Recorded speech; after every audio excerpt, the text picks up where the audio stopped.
you wanted.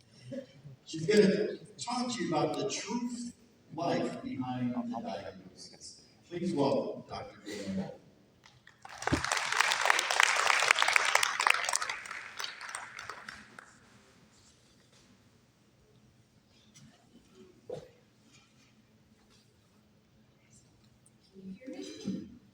Yes.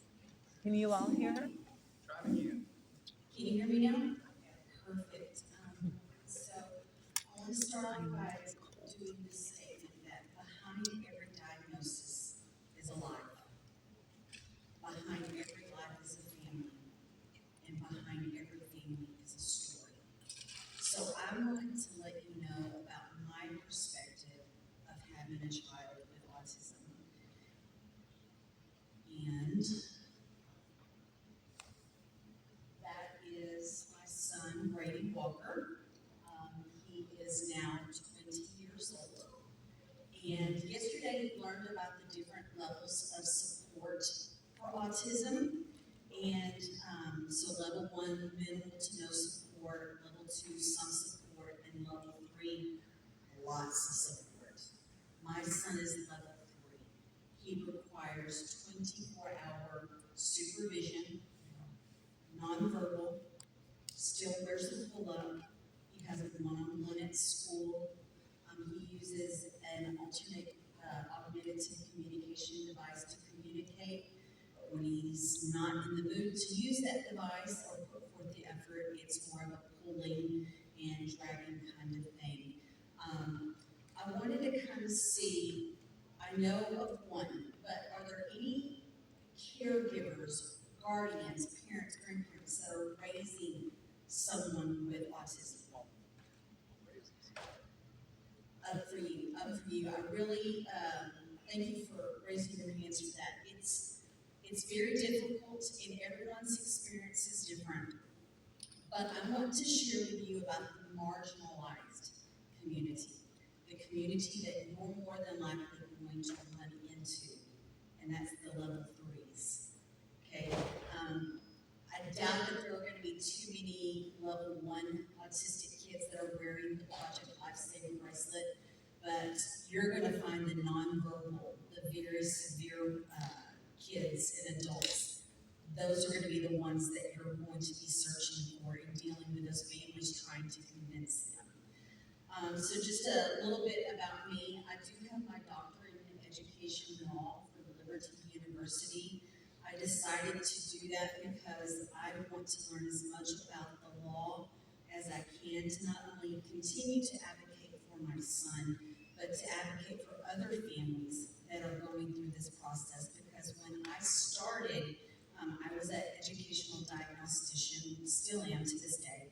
And so I go out and I evaluate students that are not making progress in school.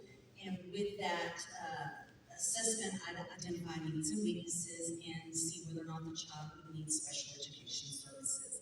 So I have been very blessed in that I've been able to kind of navigate the system, but there was always things that I needed to learn. And so I wanted to kind of let you know about, everyone's heard of the stages of grief, but it's not just for death. It's for families that are going through that diagnosis. So when you're looking at denial, well, maybe my child will grow out of it. Maybe they really don't have it. Anger, why me? Bargaining. If I do this, maybe God will take it away. If I put them in the right therapy, maybe they'll start talking. Depression, I'm going to lose my family. I'm going to lose my friend base. What am I going to do? I feel isolated. I feel alone. I don't really know what I'm going to do now that my son or my daughter has this eligibility and diagnosis. And I don't see it too often, but acceptance, where you're finally learning to not give up and shifting to defining what success is going to look like for your family. I want you to know that it's just not experiencing one emotion to the next, and the next, and the next, and then you're done. This is my stages of grief. And I think a lot of families that are dealing with autism, there might be a day where you're in denial, and then there might be a day that you're depressed, and then you have acceptance. I just experienced anger a month and a half ago. My son tripped, cut open his eye, had to go to the ER, and I just got to thinking, could we just have one day? Could we just have 1 week of not having something going on? Could we just have smooth sailing? So dealing with that, this is what you're going to be running into when you're trying to convince a family to put on the bracelet, when you are trying to find the kid or the adult that is missing. You're dealing with a family that's going through all of these different stages. You could be doing 2 stages at the same time. Seriously, when I was yelling at God about 4 weeks ago in the ER, I also, deep down inside, have a moment of acceptance because I know that the autism is not going to go away. I know that my son is more than likely never going to be able to have a job. So I can experience those different emotions at a time, and I want you to realize that that is what families are dealing with too. Maybe to just ask a quick question, what emotion are you typically running into when you're with a family, and how do you deal with it? Because honestly, I want this to be more of an interactive presentation so that we can learn from people, and I don't mind calling out people if you don't volunteer. So what are we seeing most of when we're out in the general population? Denial. I'm seeing that a lot as well. I'm seeing 2 different emotions when I'm helping with Project Lifesaver of Fort Bend. I'm seeing denial, and then I'm seeing acceptance. Those are the 2 that I'm seeing the most. The denial, those are the families, they do not want the bracelet. There's nothing wrong with my child. They'll just grow out of it. And that's when you have to figure out ways to be able to help that family. I'm going to give the example of, in my community in Fort Bend, there's a very large population of children that are Nigerian that have autism. And the families are absolutely against having the bracelet, admitting that their child has any form of disability. So Michael has taken it upon himself to find a representative for that community, to go and speak at churches and speak at their events, to let them know that this is not a bad device. This is the device that's going to keep your child safe. So we have to find those ways into that community to be able to let them know that it's okay, we hear you, and if they want to continue to deny that, that's okay. We will just continue to nudge them whenever we see that there is a need. We usually see more acceptance because when they come to us or hear about it, they know their child is grown up enough that they can't keep up with it. And now they're looking for other options, how they can get more help when they need it immediately.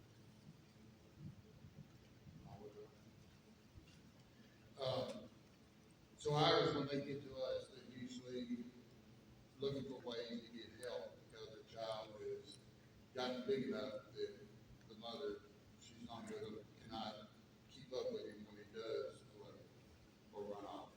So we had great response. I mean, the parents do a great job at calling us immediately. I mean, if they're out of their sight, they're not in that house, they call us. Most of the time, they're found by the time we get there, which is perfect. That's what we want. So I think acceptance is what we see more than anything. Okay, so we have denial and acceptance. There was a question over here. Well, actually, a comment. One that I see from my perspective is families are needing help and they're angry because the school supervision and support is causing the child to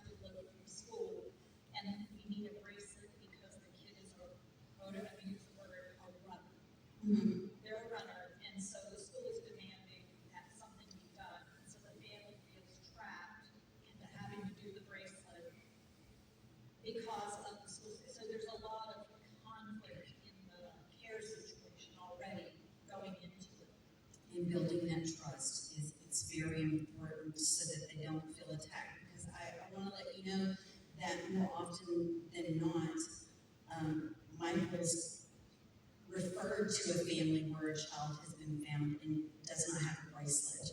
And so that family is approached, hey, we do have this device. Would you like to receive this free bracelet? Would you like to fill out this paperwork? And what we're running into in the neighborhood is a lot of denial. As I was leaving for the airport, I saw 2 sheriff's officers walking an autistic kid that had just escaped back to their family, and he just gets out all the time. And Project Lifesaver and the database Take Me Home program has spoken to this family many times, but yet they're still in denial. All 3 of their children have autism. So there's a lot of different emotions, and so all you can do is continue to offer the brochure, offer help, things like that. Back there? Yeah, I see a lot of fear that then comes out and is presented as anger because they just don't know how to handle the situation. I was watching a video the other day, and someone had said, rage presents outward. We're angry. We're angry at God. We're angry at the world. We're angry at why me again. That whole denial phase of I've done everything right. I did my prenatal vitamins. I took the classes. I've been a good person. Why me? And so there's so much internal rage, but again, rage presents outward. And these parents need a way to vent. And unfortunately, sometimes it's going to be you, and how we handle that is very important. Once families get that original diagnosis, they are inundated. There is a tsunami of information that they're getting, and they're overwhelmed. Whenever I have a family that I'm working with, and myself and the school psychologist, we've identified the child that has autism. We try to recommend something that's on Autism Speaks, and it's the first 100 day kit. And it's completely free, and it kind of walks the parents through the first 100 days of after getting the diagnosis. If that's a reference that you would like to share with families, or someone ever comes up to you, seeing you as a community outreach resource, you can mention that to them. I want you to know that even though I was aware of what autism was and I knew what the services were in town, I contacted a mother that it was not her first rodeo. Her child was in middle school. And I said, I need to ask a favor. Will you be my mentor for 1 year? Can you be the person that I call if I have a question? Can you go with me to the grocery store if I want to start gluten-free, dairy-free? Can you reference me to counselors or psychiatrists or something like that? So whenever I'm working with a family, I always mention it would not hurt for you to get an autism parent buddy or an autism buddy. I would recommend that to any parent out there because you cannot do it alone. People are going to start throwing, you need speech and OT and ADA, and you need gluten-free and dairy-free, and you need to go to the rheumatologist and the chiropractor and get on these vitamins or drink this water versus that water. It's so much information, and that's again what you're going to see when a parent first gets that diagnosis. That was the life for us. I was so inundated with information that I went to my boss and tried to break contract because I was like, I can't deal with autism and my job. He goes, yes, you can. We just need to kind of allocate everything because it is a marathon. It's not a sprint. And so that's how we were able to kind of walk through that. So I would absolutely recommend that kit that's on Autism Speaks of first 100 days. And then also recommending to families to get a buddy. I think that that is very important. There's fears. I know that it has happened to me. You lose friends. you lose family members, or you keep the family members that don't understand. God bless my stepfather, but he just thought that if I was just stricter and meaner and tougher, that my son would follow the directions and do what he was supposed to do. There are just going to be some people out there that do not understand. And that's kind of sad, but that is the life that parents are leading. Also, I don't even know what a date night is. Having family vacations, we do them separately. My husband takes my son somewhere, and then I take my son somewhere. If we do something together as a family, we don't go further than 45 minutes away, and we make sure that it's in a very safe place, that it's closed in. You are going to have to look at the fear of losing what you thought that you were going to have. So when you're dealing with those parents, again, they've lost a lot. They've gained a diagnosis, but they've lost friends and family and the future that they were used to or what they expected. So please be aware that that's the reality I'm living. I would love to bring my son who has autism that loves roller coasters here to Disney, but he wouldn't be able to make the flight.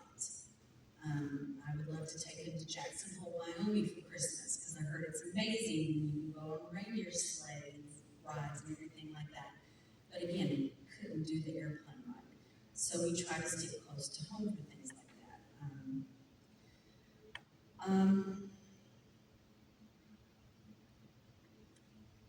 The overwhelm, parents are overwhelmed. They're overwhelmed.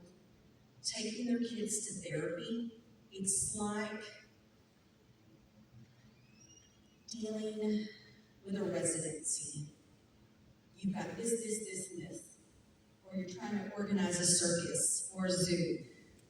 I've got OT at 9 o'clock, I've got speech at 10 o'clock, ABAs at 12 o'clock. I have to go down for a nap with him, something's going to happen, and then we're going to go to this after music therapy afterwards.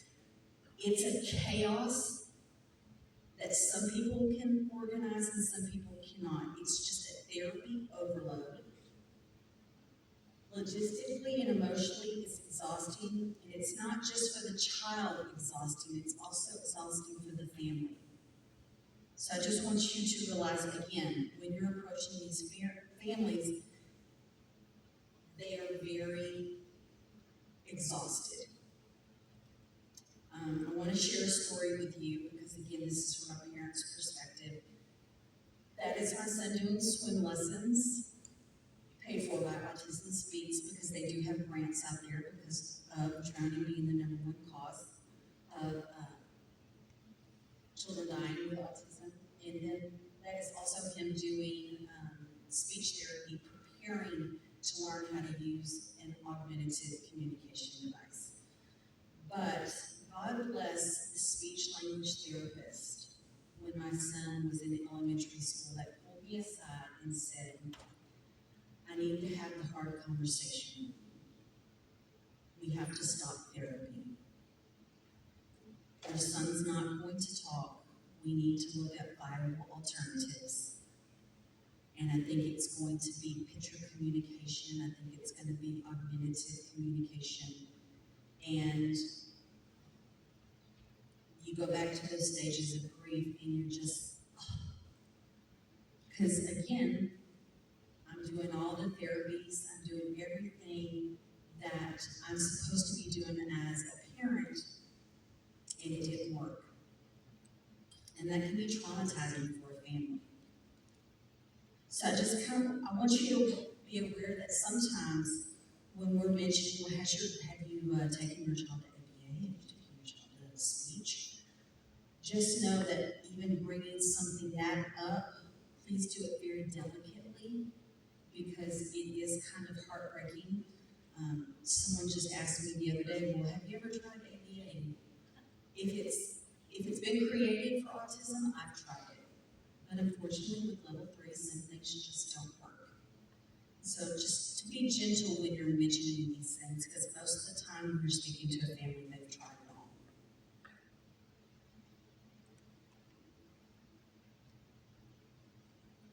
So, divorce. There's a myth going around that 80% of marriages end if there's an autistic child involved.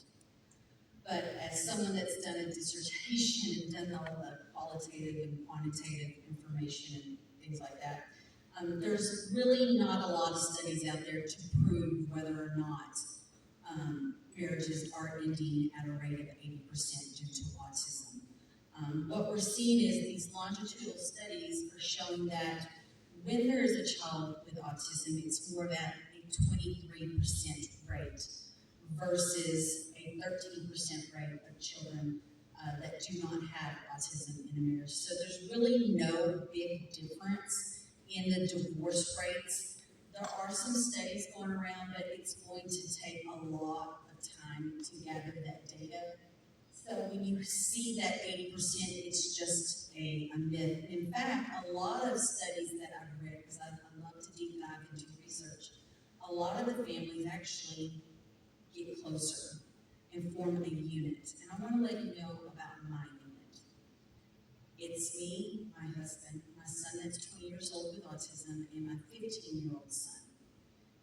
And I tell you what, we could go into battle. We don't even have to speak. We can look at each other. We know the movements before anything were to happen. We've got signs where we know that it needs to be quiet. We work so well together. At one point, I brought in a certified nursing assistant because I needed help. And my son pulled me aside one day and he says, I don't want anybody to come back into the home. He said, because I feel like we have to teach him on top of still watching Brady.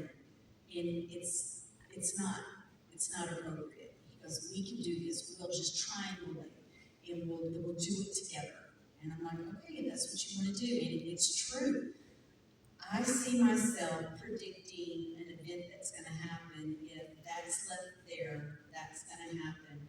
And all of a sudden I see my son, he goes, I'm the one that's there. And he's moved it because he can already predict it too. So, just to say that I think in the experiences that I have, the family units are getting closer, and that's what the data is showing. Yes, you're going to run into some families that are divorced. It's going to happen. But what the takeaway is, the diagnosis brings pressure, emotional and financial drain, but the marriages are not technically ending because of the autism. I just wanted you to kind of know that. So this is what I need from you, or what families are needing from you. For those families that don't want the device or are still in the denial phase, or maybe even the anger phase, you have to be a salesman. You know the child needs it. The school system knows that the child needs it, but the family is still weary. You're going to have to create a sales pitch. And so you need to talk about the wandering that's happening and how they're prone to wander. And if they were wearing that device, when they were to go missing, how quickly you would be able to find them. And how the time drops from that one child that was missing for 18 hours, lowering that time down to 30 minutes. Create a shtick, a sale. Make it enlightening and put some pep in it, because again, these parents are going to be like, no. Bring your peppiest person that you can if you think that this parent is not going to want it. Have someone come in to sell it for you if you don't think that you're going to be able to sell it yourself. The family in my neighborhood whose child runs away quite often, we're going to look at finding a leader in their community, in their church, to help us convince them to get the device, or at least register with the database with Take Me Home. Also, let them know how reliable it is, how over 4,000 people have been reported saved through Project Lifesaver, the peace of mind. Let them know that you are not tracking them 24/7. You're only tracking them if they're gone missing.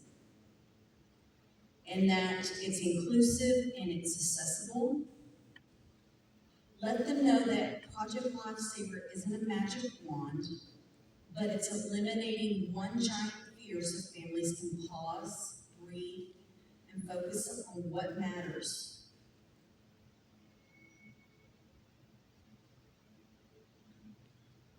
Can someone tell me a quick story of how they convinced a family that was very reluctant? What did you do? What specifically did you do?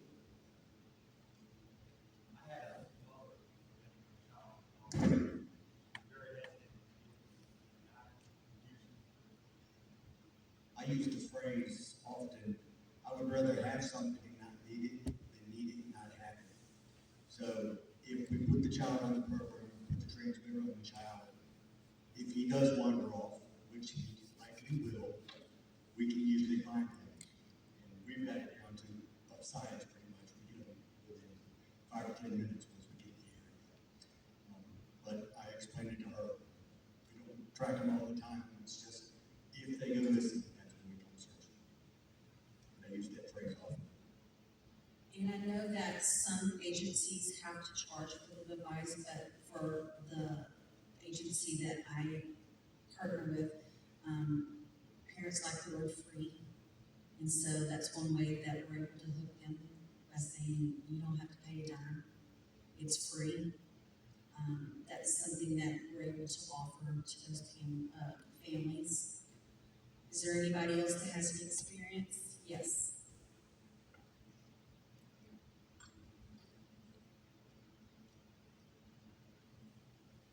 For some of the kids, I'll take like little miniature stickers and put it on there, or tell them that they can decorate it wherever they want to once those little stickers fall off. Also, with the new colored bands, get those to say, hey, what color would you like? And that seems to change their mind about wanting to wear it. And by the time you're out of there, you call and check, the next day, and the kid has been totally fine, no issues with it.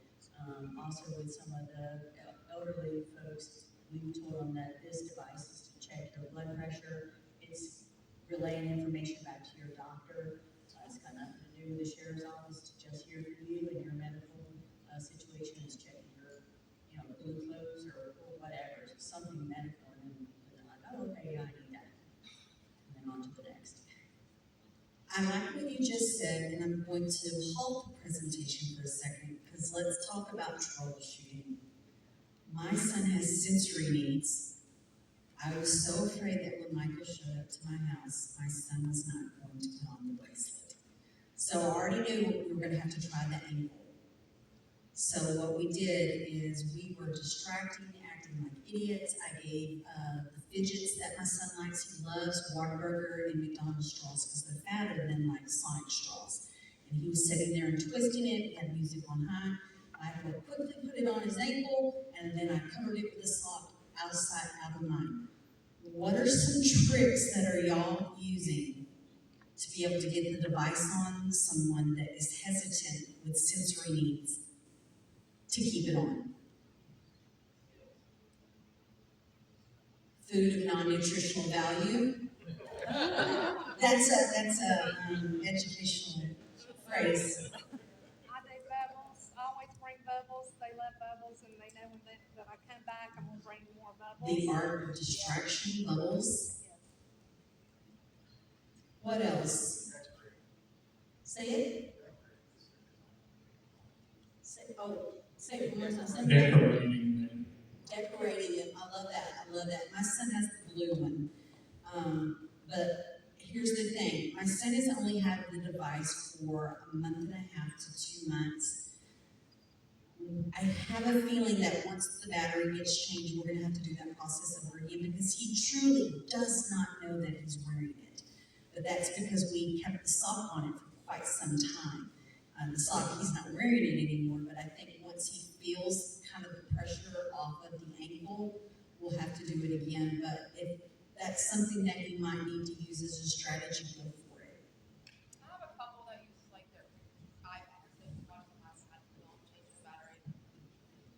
You know, a social story would be so awesome to create that we could share amongst the departments where someone, the kids can watch a video prior or a picture book prior to having the device put on a few weeks prior. I can't do it, I'm busy writing my next book, but that is an idea if someone wanted to take on that task and share it with the other agencies, a social story, so that the kids could see what's going to happen for those that need to know ahead of time. Question in my, Yes. one thing that I have done with a couple of my kids is that I will put the bracelet on myself and I introduce it as a friendship bracelet and it's helped. It's okay when I see Deputy Reynolds wearing it, and so that they will wear it. The second thing that I can is let them choose the colors. That's so important. Then you have a variety of colors with the cases and the bands. And if they're in a school, I'll ask them their favorite colors or their school colors, anything that I can do to get them to see it as jewelry versus being Project Lifesaver. There's another question? I was going to say, we're trying to keep our interaction with law enforcement very positive. And so if we have a child that's kicking, screaming, don't want us coming near them, put it on, leave it to the parent and tell the parent, hey, put it on there, so call me in the morning, let you know if you got it on successfully, did it work? Because we don't want them to not want to come to us or not like seeing us. So that's worked for us a couple times. Exactly. How many times have we put eardrops in our kids' ears when they were asleep? Oh, the look of distress when they wake up from it. One thing that we suggest for the family, if they're not sure if their little one's going to wear it, is to buy a cheap bracelet or a cheap watch and integrate it into it and practice. And just put it on for a minute, and then 5 minutes and 10 minutes, just slowly work your way up to where they'll keep it on for a comfortable amount of time. Using that ADA strategy, I like that. That's a good idea. See, these are things that I haven't thought of, which I'm now going to take to the table, because one of the things that parents love to say is, well, they're not going to wear it. Well, there are strategies that we can use to see if we could. We could start with the social stories. We could start with desensitizing them to the practice watch and things like that. That's a great idea. I like that. I'm going to use that in the future. Yes. This is just another strategy that we've used with the battery indicator. We let the kids buy in on that too. So we let them practice testing the battery, seeing the red flash, and then they really like to play into that. And say, let them practice it as many times as you want today. Then they get in that habit of seeing it on and utilizing it and knowing what it's for. Make it a team effort. Consider which side you want to try, and then consider trying with the bracelet the other side to see if there's a difference. Either ankle, either bracelet, either wrist, for less attention. Yeah, for my son, it's got to be non-dominant, the non-dominant leg, the non-dominant hand, and things like that. So what is going to be your role after the device? And so that's actually Michael. He's the Project Lifesaver here in Fort Bend, not here, but in Fort Bend. That's Grayson, and that's a presentation I do with Michael in the other corner, and then that is Michael putting in the device on Brady's leg, and you don't see it, but we're all kind of standing on the other side, just doing every dance, and that blurry movement is him twisting the straw. And as soon as it's on, it was kind of like open a cow, and I just hit it with the sock as quickly as possible. So the role that I'm looking at is getting out to your community, and I know that you're doing that. But what I've seen the biggest impact is going into the schools and doing presentations and ways that we fundraise. Find a high school kid that needs volunteer hours to graduate. My son is required to volunteer 100 hours before his senior year, or you can't graduate. So my son was able to do a fundraiser last school year. He raised enough money to get 4 new devices for Project Lifesaver, and he was given 25 hours of volunteer services based on the amount of money. Check with your local counselors at the high schools to see if they have something like that. Ours is called the YES program, because isn't that a really nice incentive to get some volunteer hours for graduation on top of you maybe getting a free device due to a fundraiser?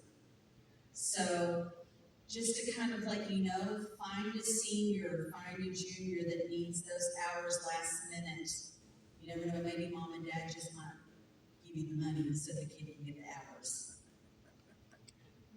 So just to let you know that, building trust with families, I have invited Michael to our farmers markets and just setting up a booth, going out into the community, speaking at nonprofit organizations, restaurants that need a guest speaker, the Lions Club I heard that mentioned earlier, just going out into the community and building trust. I have a packet that I hand out whenever I'm working with a family and we're diagnosing a child with autism or an intellectual disability. I am handing out brochures. I am sharing my story. Nothing is off the table because I don't want to go in there and tell a parent, do this, this, and this. I say first, hey, I want you to know I've got a 20-year-old son with level 3 autism. He's nonverbal, he's still in pull-ups, we use this, this, and this. But I want you to know about some things that have helped us, and that's Project Lifesaver and the Take Me Home program, and all of these other things. I am passing this out into the community myself. So if you have a mom that has access into the schools, or they're called VIPs, very important parents in elementary and middle and high schools, give them a stack of your brochures and see if they can pass them out to the special education departments in the local schools and things like that, just to build that trust and to connect with the school districts.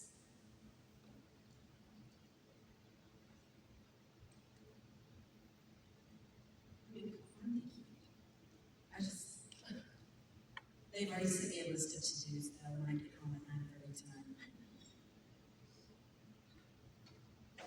So that is Brady.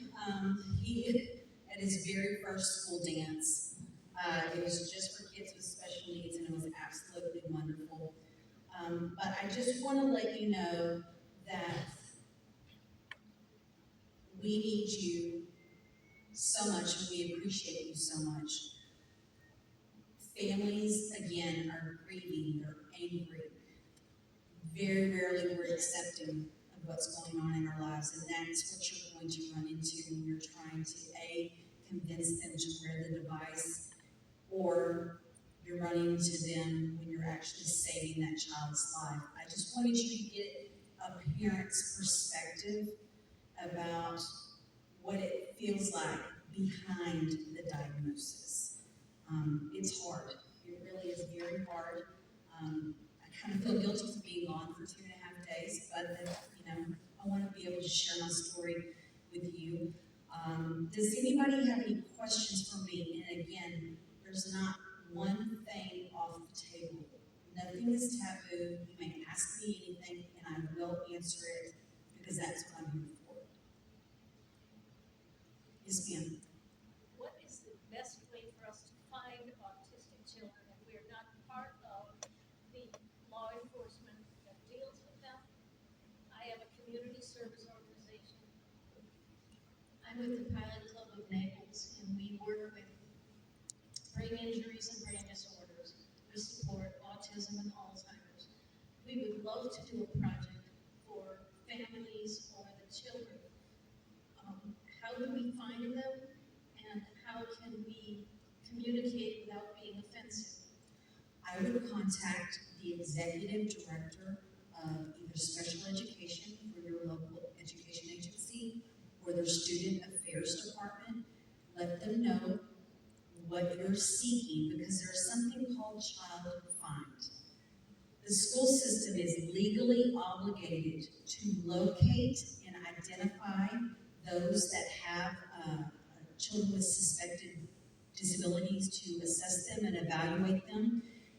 They can take any of the materials that you have and disseminate them to the families. You could set up an event. That event information can be given out to those families. So building that community trust with the local school district is important. But also, if there are any nonprofits that are specifically for those with cognitive disabilities, like for me, we have the ARC of Texas, going to those different type of organizations, letting them know, could we do an event together? I know that partnering with other agencies is very important, so the Take Me Home program, which is a database where children are registered in the system, that saved my son's life a few weeks ago when he eloped. Things like that, getting with other agencies that kind of do what Project Lifesaver is doing, and having a big event is important. Thank you. My fear was that they might have a privacy clause. Yeah, they're not going to tell you how many, and they're not going to tell you who, but what they can do is take your information, they'll have their legal team look over it, and if it is appropriate, they would disseminate it to those that need it. Perfect. Thank you so much. All right. Chief wanted me to let you know that everybody gets one free book that I wrote. They are over there, so you are free to grab a book sometime today. I'm very proud of it. I'm hoping to share the information as much as possible with everyone. It is going to be a series of 13 books to match the IDEA eligibilities for the school system. So book 4 will come out next week. I'm going to be here for just a few more hours, so book 1 and book 2 are over there, but does anybody else have any questions for me? Okay, thank you for listening to this, Mama. I really appreciate it.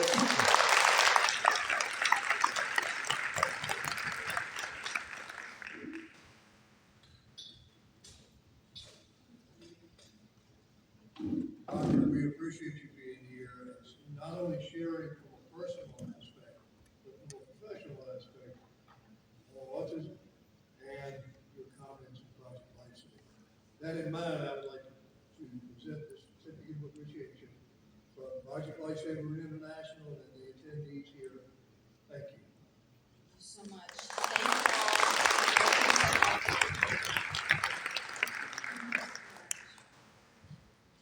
Oh, absolutely. Oh, and then if you ever need to ask me any questions, DW Educational Services on Instagram. That's kind of like my work account. Thank you, Dr. White. So, real quick, we're going to do a few more rounds, and we're going to take a quick break while we get ready for the thing that she's coming. So, we'll get back to that in a second, but first, let's call